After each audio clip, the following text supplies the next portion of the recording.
a civilization that lasted for 7 centuries, built magnificent cities, and traded with the entire ancient world without ever fighting a single war.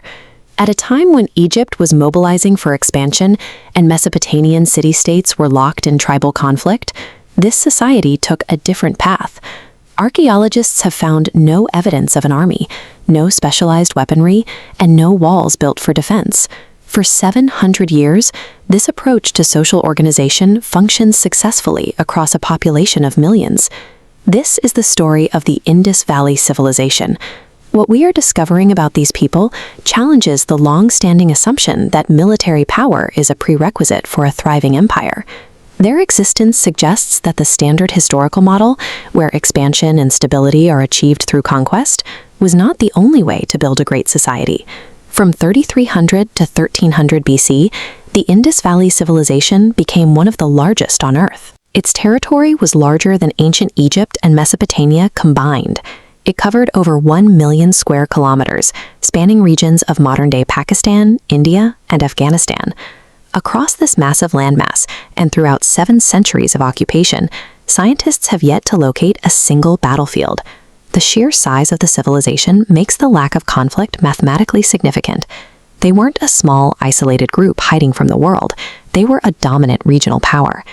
The civilization thrived along the banks of the Indus River, utilizing the water for vast agricultural networks and intercity travel. In the 1920s, archaeologists began excavating the ruins of Mohenjo-daro and Harappa, revealing cities that had remained hidden for millennia. The sites revealed a level of organization that was ahead of its time. Streets were laid out in precise grids, and buildings were constructed using standardized bricks that were identical across different cities.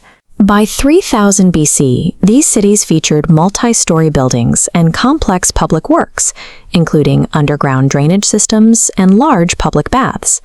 This infrastructure proves they were a technologically advanced society, capable of large-scale engineering.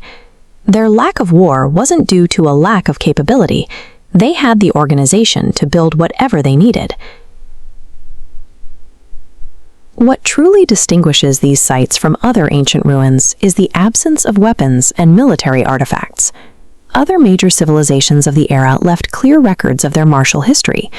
Egyptian reliefs, for instance, frequently depict pharaohs defeating enemies in battle. In Mesopotamia, the archaeological record is filled with carvings of soldiers and detailed accounts of military campaigns. In the Indus Valley, these elements are missing. There are no victory monuments, no fortifications designed for defense, and no mass graves from combat. What we find instead are artifacts of daily life.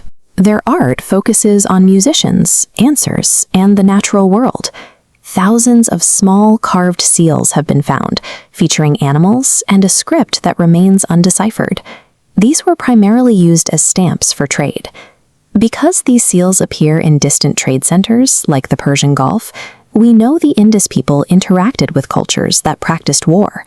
The persistence of these peaceful artifacts over 7 centuries, even while in contact with more violent neighbors, suggests a society that maintains stability without relying on the typical machinery of war. Maintaining such a vast, peaceful society for centuries requires a unique structural foundation. The urban planning across the region was highly standardized. The consistency in brick sizes and street layouts across 1 million square kilometers suggests a powerful, centralized organizational system. However, archaeologists have found no royal palaces or grand tombs for individual rulers. This suggests a model of collective governance where resources may have been managed more equitably than in contemporary monarchies. Their economy was also built on trade rather than territorial conquest. They specialized in the exchange of goods over vast distances, potentially reducing the need to secure resources through force. Biological evidence supports this image of a stable society. Studies of skeletal remains show remarkably low levels of the physical trauma typically found in civilizations with frequent warfare or internal violence. The combination of shared infrastructure, a trade-based economy, and the lack of extreme wealth inequality seen in royal monuments points to a social structure where the common drivers of conflict were minimized. Around 1300 BC, this civilization began to fade away. Current evidence points to environmental factors, shifting river patterns, climate change, or earthquakes, rather than invasion.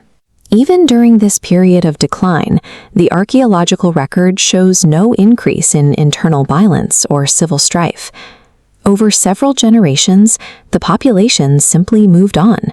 They abandoned their cities and walked away, leaving their homes intact. The Indus Valley Civilization remains one of history's most significant exceptions. They show us that a society can achieve massive scale, technological advancement, and centuries of stability without the use of war.